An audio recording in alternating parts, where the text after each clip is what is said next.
Welcome to the Litigation Psychology Podcast, brought to you by Courtroom Sciences. Dr. Steve Wood, special guest today, bringing on some CSI, other litigation consultants, bringing them on the podcast, get their take on some information. And I'm lucky enough to have one of my co-authors on a paper. She was actually the first author. I was the co-author to her, to talk about a topic that she knows a lot about, and we're going to get some more feedback on it today, that being the topic of dogmatism. But Ava Hernandez, litigation consultant at CSI. Ava, thanks for coming on the podcast. Hey, thanks for having me, Steve. I'm glad to finally be here. Yeah, it's your first time on the podcast, right? It is. So this could go good for you or bad for you. Maybe we'll see. I'm nervous. No, it's all good. So you're going to be the star of the show today, talking to us about dogmatism. Like I said, you, myself, and Bill wrote an article for Law 360 on it, but this was really kind of your topic, your area, and we kind of helped fill in. But I think this is really where your expertise comes through. So that's why I wanted to bring you on to talk about it, because you can talk about it obviously better than I can. But just kind of for our audience, can you kind of give us a general overview? What is dogmatism? What's kind of the theory behind it and the concepts? Yeah, well, dogmatism is kind of really interesting, actually. It kind of flowed out of some psychological research out of the concept of authoritarianism, combined with the idea of rigidity and rigid thinking. It started with this social psychologist named Milton Rokeach back in the 50s and 60s. He published a lot about dogmatism, which was later sort of updated and changed by another psychologist named Bob Altemeyer in the 90s.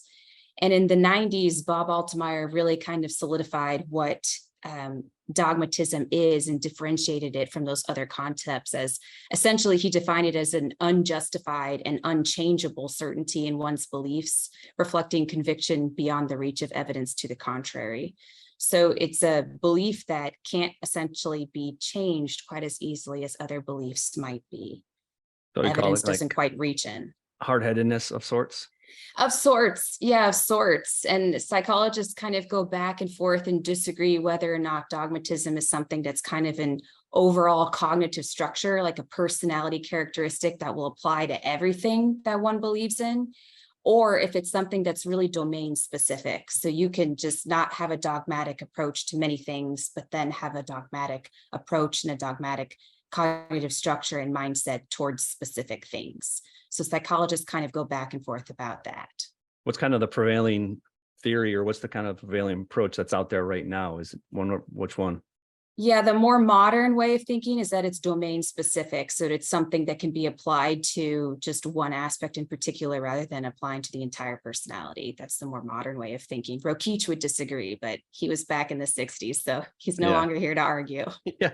Well, I think it's interesting, from what we do in our jobs, in our profession, I think we see that a lot, right? Is where you probably see a lot more rigidity towards certain topics versus just a rigid personality across the board.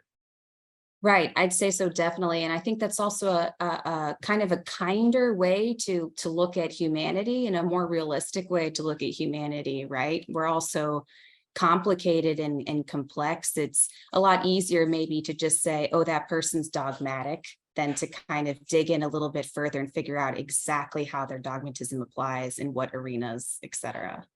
Yeah. And, I want you to talk a little bit. I know there's kind of a couple different like open systems, closed systems. Can you talk a little bit more about what's an open system and what would that kind of look like, from the theoretical perspective? Yeah, absolutely. So this was kind of ideas that were really started by Rokeach back in the 60s. And he thought that people had belief systems that were either open or closed, generally speaking. So generally speaking, people with, open systems tend to be generally more open. They don't see authority as something that's absolute. They're willing to accept other people based on their beliefs rather than that person's affiliation with a particular authority of some kind. They kind of have a big picture approach of looking at things. They can step back and take a big, broad perspective. And they don't have as much tunnel vision when it comes to beliefs. They're willing to evaluate information on its own merits. Again, not necessarily tied, whether or not it's tied to a specific authority or not. And what are those, like the authorities? We keep talking about the authorities, but what do you mean, for example, as far as what would be some authorities that people would tie their kind of thought process to? Yeah, thank you, Steve. That's a great question, because I think that when we're talking about dogmatism, that's a word that people usually hear in conjunction to kind of a faith environment, a religious Yeah. environment. And that's absolutely not what we're talking about here. And Rokeach and other researchers, psychologists who've studied this really blatantly are explicitly differentiate this from being assigned to a particular religious affiliation or political affiliation or anything like that. It can be across the board. And in fact, there's some research on dogmatism in academics of people who can get so dogmatic about even such niche specific beliefs in academia in their certain fields that they could be considered dogmatic in that domain. So it really can apply to anything. And you could be dogmatic about anything. You could be dogmatic in your faith, and you could certainly be dogmatic in your, political affiliation, but it can apply to beliefs about anything. So my beliefs on gender, it could apply to my beliefs on, which fast food restaurant is superior, et cetera, and so There's on. It could definitely be some anything. Whataburger. Yeah. Definitely some Whataburger people here in Texas that would be like that. I believe it, Steve. When I think the other thing too is when you think about it, it could probably go for, large corporations as well. When you think about it from a jury's perspective and how they feel about large corporations. Definitely, you could be dogmatic about that. It's just the belief of whether or not a large corporation can behave humanly, whether or not they should be respected. Those sorts of things. People can absolutely have dogmatic beliefs and sort of a more rigid cognitive structure about those things, even as niche as it is. Yeah, and the open system is more what you would think you would want from jurors, right? The ability to see both sides, the ability to not let bias, prejudice enter into their thinking, the ones who can hold off any sort of judgment until they get into the deliberation room, which, looking through rose-colored glasses, I think that's what we would want to believe. But the truth of the matter is probably not what we really see, right? We probably see more of what in this closed system, which you can talk a little bit about what typically is really more like what we see from jurors. Yeah, no, absolutely. I mean, it's unfortunate, but it's true a lot of the time, and that's the problem with these with people with these closed system beliefs. The problem is that if you have this sort of dogmatic belief system about something, you're as the definition says, it reflects a conviction beyond the reach of evidence to the contrary. So maybe your belief is grounded in a reality that makes sense to you, but in the context of a particular case or in the context of the evidence attached to a specific case, that dogmatic belief isn't useful, it doesn't quite hold as true. So if you have someone who's kind of coming in with that mindset, then you're kind of stuck with a next to impossible time, right? Because they are incapable. It's a bias. It's a cognitive bias. Rokeach believed it was a cognitive bias. So it's something that can't just sort of be switched on and off, that as much as we might like to think that by the power of our ability to persuade, it's not necessarily something that we can just change. And what's been your experience? I know that obviously you and I have done some work together, and we just came off of a mock trial together, and we were talking more about this, but what's been kind of what you've seen as far as jurors in mock trials about their dogmatism and how that kind of plays out in both the kind of the group dynamics and how they address things individually? Yeah, I find it to be utterly fascinating the way that this kind of comes in and plays out sometimes, especially when the dogmatism is attached to a belief that you kind of didn't expect. Like, for example, I've been doing a few jury projects lately where marijuana has kind of come up and been at issue in some way or another. And it's been absolutely just fascinating to see the ways that people's dogmatic beliefs about that influence everything. I had a juror in a focus group a few weeks ago who was absolutely pro-defense the entire way. And then when we revealed at the very end that there had been potentially some marijuana use involved, that was that issue, she completely changed. I mean, 8 hours of being defense, hearing everything. And then as soon as she heard that potentially this, that a party in the case had potentially had marijuana involved, everything changed. She couldn't incorporate new evidence that would change her deeply held, perhaps very unconsciously deeply held beliefs around marijuana use. Nothing could change her mind.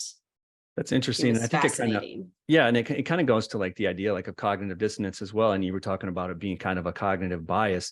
I mean, imagine you're someone who's like staunch against marijuana, and all of a sudden now you've sided with this defendant, and then you hear that, and now you have that like, okay, well, I'm staunch against marijuana. Am I going to kind of go against my preconceived beliefs and say, okay, in this situation, I've seen evidence to show that this person's not at fault, but this evidence, but can I do that in the face of marijuana? And it's almost like if you overlook it, then all of a sudden you've had to basically unring that bell that you've been ringing for so long and kind of reevaluate the thought process of, oh, am I really staunch against marijuana? And if I am, then I need to act with consistency to say, oh, well, this is going to be the straw that broke the camel's back, right? Right. And I think you bring up a great point, Steve, which is sort of that you're asking people who are dogmatic about certain things to completely change their entire belief paradigm just in that moment.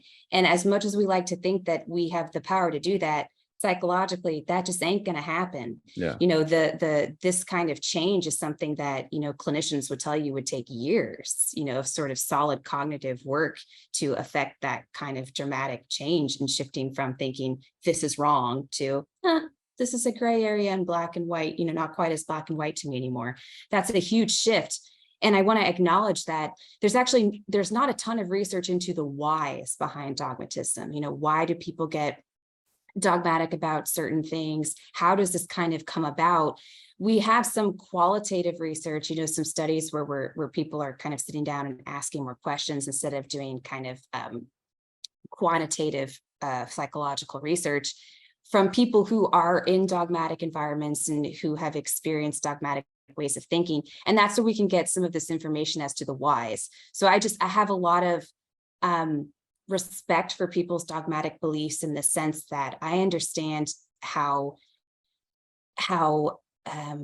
intense it was to perhaps arrive at that conclusion, that all of the layers and all of these things unconsciously, consciously that are in place so that people have and hold these beliefs are something that could have taken a lifetime, could be attached to something much deeper than you or I could ever really fully understand, so it's not something that they can turn off in the blink of an eye based on a little bit of new evidence, unfortunately. And I think that goes to a point too that we talk about jurors and people in general not necessarily knowing where their thoughts come from specifically. It's like the idea that we always see in mock trials or focus groups of, hey, what if I gave you this information? How would it change your thinking?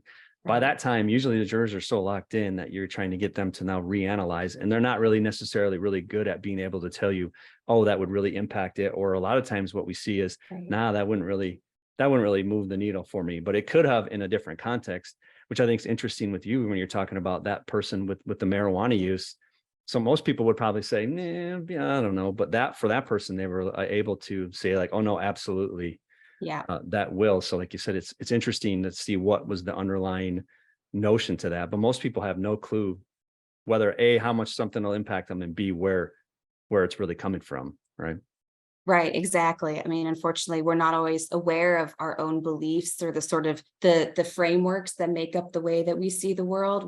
We're often unconscious of how we kind of came to those. I mean, it's rare to kind of sit down and analyze, why do I think the way I do about this? And then to have sort of the capacity to actually reach past our own defenses and get to the point where we can see that clearly, right? Sometimes we want to protect ourselves from the reasons why we've come to our own conclusions too. We're complicated creatures. Exactly. And I think another thing, talking about being complicated, when you were talking about kind of experiences that we've seen in focus groups and mock trials, I had a similar incident, sort of with what you're saying, but I had an incident where we were doing a medical malpractice case, and these jurors didn't find that the doctor was negligent, but they wanted to give the plaintiff some money. So even though I would say like, so you don't think they did anything wrong? Well, not really, but you still want to give them money. Well, then what they try to do is they start trying to back into excuses and reasons, right, to hold the doctor accountable because they want to give someone money. They want to give the plaintiff money for someone who's been injured. And they know they can't in the face of the evidence. So what they got to do is try to identify something that they can grab onto. And even in that situation, even though they couldn't explain really the reasons and a strong reason why, all they knew is they wanted to give them money. So they were just like, well, that's the reason, that's it. And then they latch onto it, even though everyone's like, the evidence does not show that they did anything wrong. It's like, yeah, I know, but they should have done something differently. And I think that's always interesting. I think you probably have seen that as well. These pro plaintiff jurors that like, doesn't matter what defense is going to say, they're going to give money and they're going to figure out a way to give money.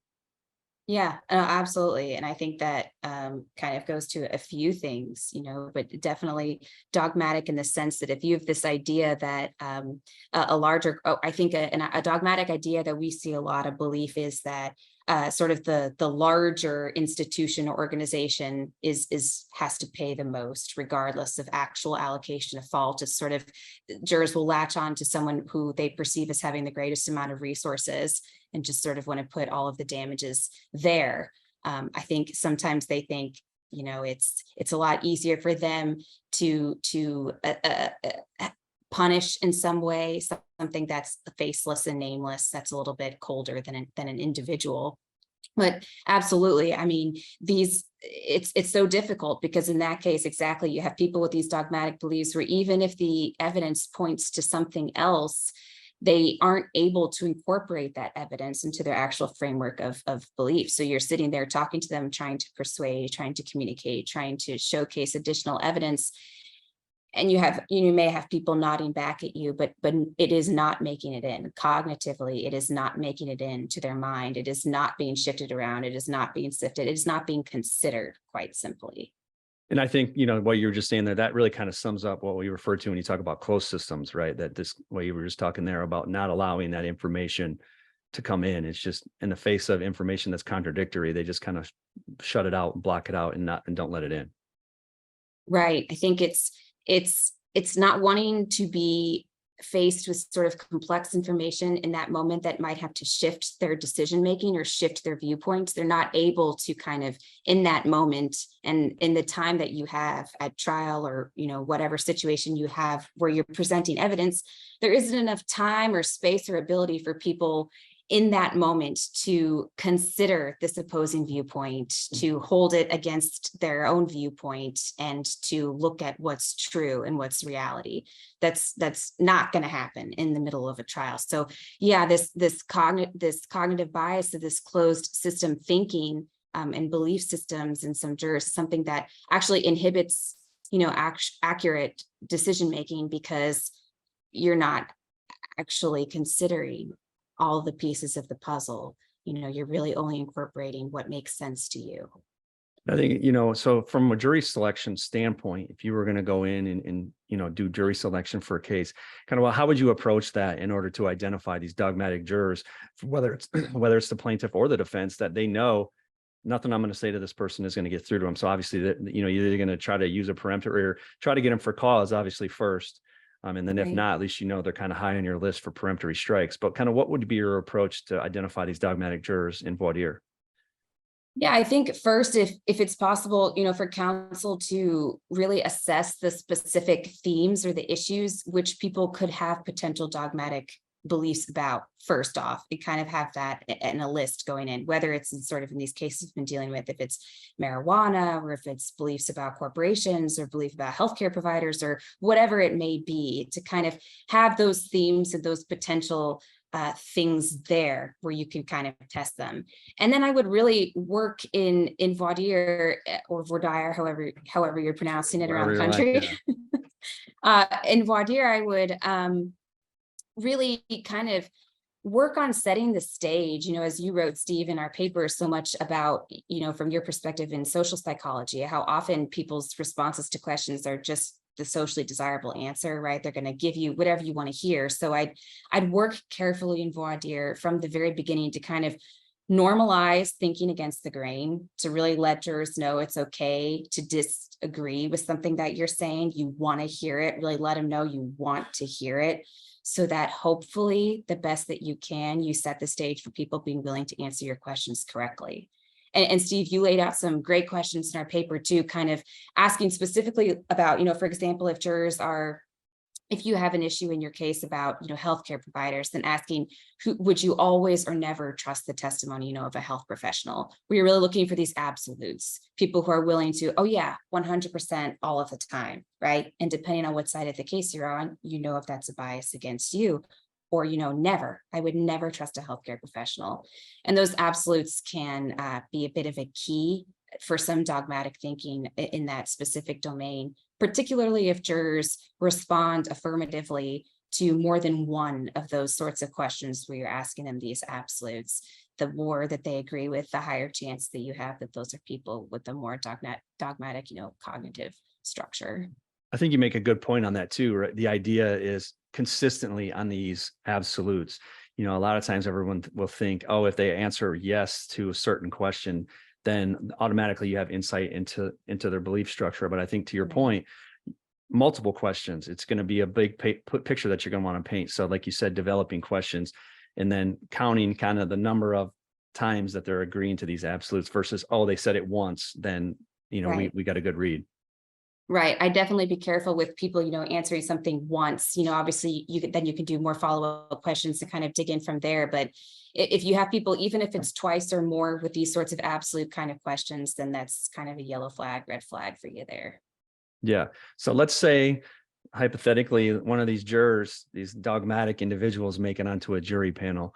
Kind of what's the approach that an attorney should use then, knowing that, whether it's dogmatic in their favor or not? Is there an approach they can use in openings, closings, and how they approach the case in order to kind of get through to these people, or what can be done?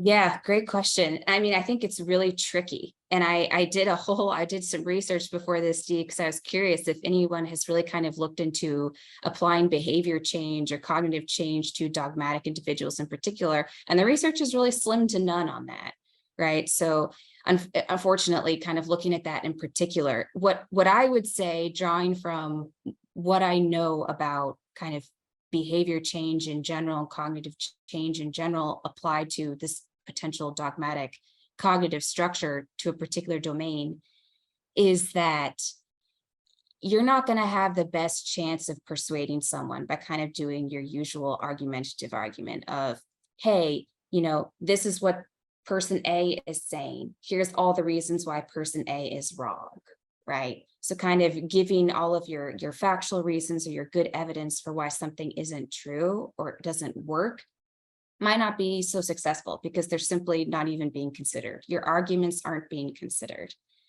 I think it can be more useful to help these dogmatic jurors see how your perspective in the case actually aligns with what they believe. If there's any way of kind of approaching it from that front, that's your best means of success, not necessarily saying, oh, my viewpoint is against yours. Here's all the reasons why you should believe it, but rather saying, hey, look, our viewpoints aren't that distant from each other after all. Here's all the ways that mine actually make sense in your world. Here's all the ways that you don't have to go against what you believe in order to buy into my story. To really make that effort to in some way respect their beliefs in the sense that you aren't begging for them to change, but you're just showing them that it's not all that inconsistent from what they're thinking after all. Yeah, I think that's excellent. It's a very, very smart approach to having getting jurors on your side.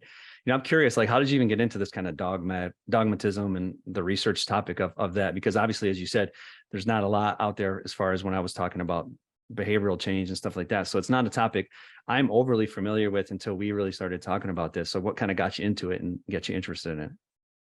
This is honestly something that I've been interested in my whole life. I've always just been fascinated by why we do the things we do, why we think the things that we think. And I've been fascinated by the ways in which we stay stuck mostly, how our inability to shift or to change based on something new, how often that happens has always been something since I was a kid that I've just been so interested in. And it's what I studied when I went to in grad school. That was something that I really focus on a lot in my courses and in my writing, was sort of tangential to extremism or just sort of more rigid cognitive structures, and that way of thinking when there's just an element sort of psychologically of stuckness has just always been fascinating to me personally in my life. So it's something I wanted to pursue. And I think, as we've been talking about, Steve, we see it so often in juries. I mean, so often. It's out there.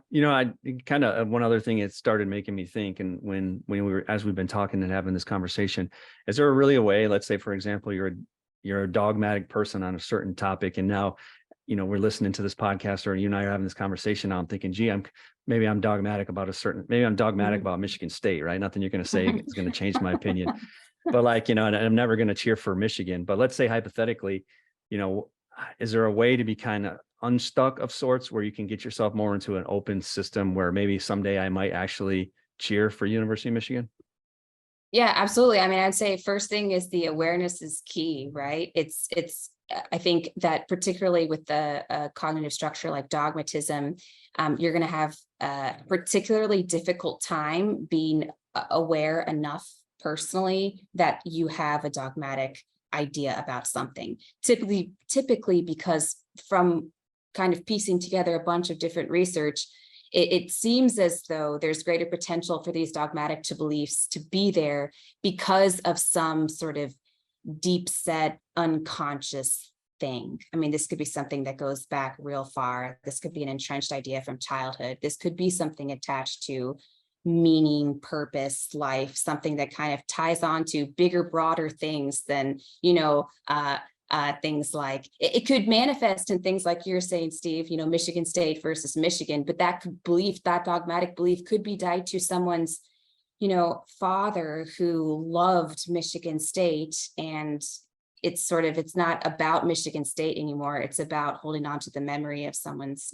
of my father who loved this place. I can't let go of it. I can't consider how someone else might be better because my dad loved this and I loved my dad and it's important. So it can be something that's not as simple to kind of rewind and consider. I think when you can sort of in your own life get to the root of why you might be having those beliefs, then you can kind of go from there to figure out whether or not they're useful for you in your life. Yeah. Well, I just feel like I just had a therapy session. Yeah. So, speaking Anytime. of, yeah, you're done, you've done a lot more. Like you said, we've had this conversation where I'm more of a quantitative person. You're more of the qualitative person. I guess I'm curious too, is, how did you even get into litigation consulting and that with kind of your background and your approach and your areas that you've been interested in?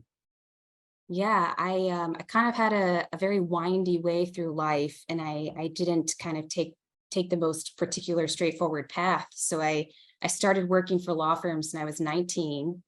And I jumped in first as a receptionist, then quickly as a lit paralegal for a couple partners, and then on from there. And I've worked for lawyers ever since. So my entry was kind of working on the admin and then the paralegal side. And I did over the years, so many intakes, sat in so many depths, prepped for so many of these things, and just really genuinely felt that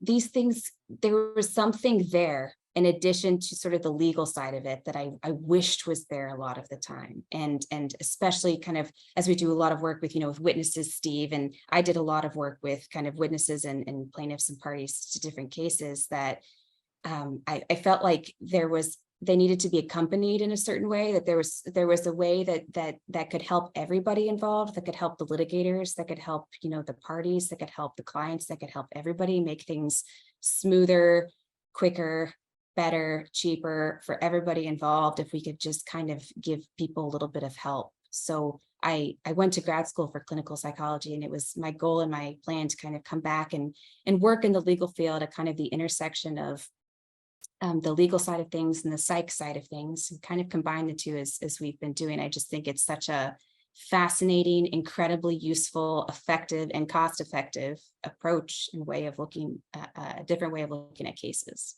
Yeah, and I think that's why you really kind of taken to the witness training, and that's kind of one of the areas you really like to do, right? Because that clinical side versus also the understanding of what it was like being on the other side before you were able to kind of merge that psychology into it.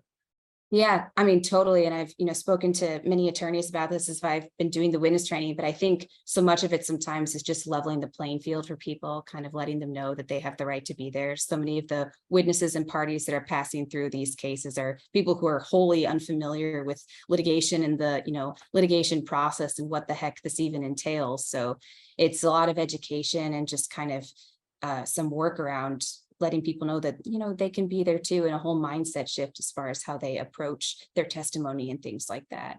But I think it's a critical, it's so important. It's so important.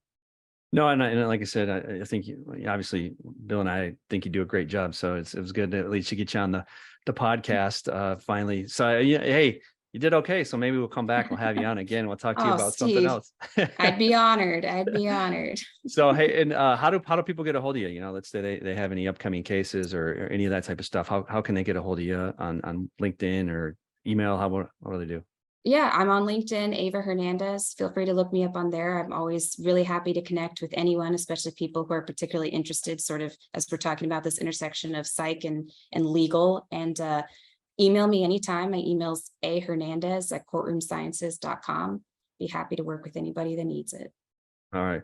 Well, like I said, Ava, I appreciate you coming on. It was good to have a good discussion about a topic, like you said, that now I'm more interested in, that I didn't know I was interested in before. And like I said, kind of given a little thought into myself, right? When we talk about certain topics, to realize that, yeah, I'm kind of dogmatic when it comes to We all Michigan are. State. Yeah. Yeah. So, Well, I uh, don't know just to Michigan State, but we're all dogmatic about yeah, something. we should all be dogmatic to Michigan State. My wife would disagree, but that's, hey, whatever.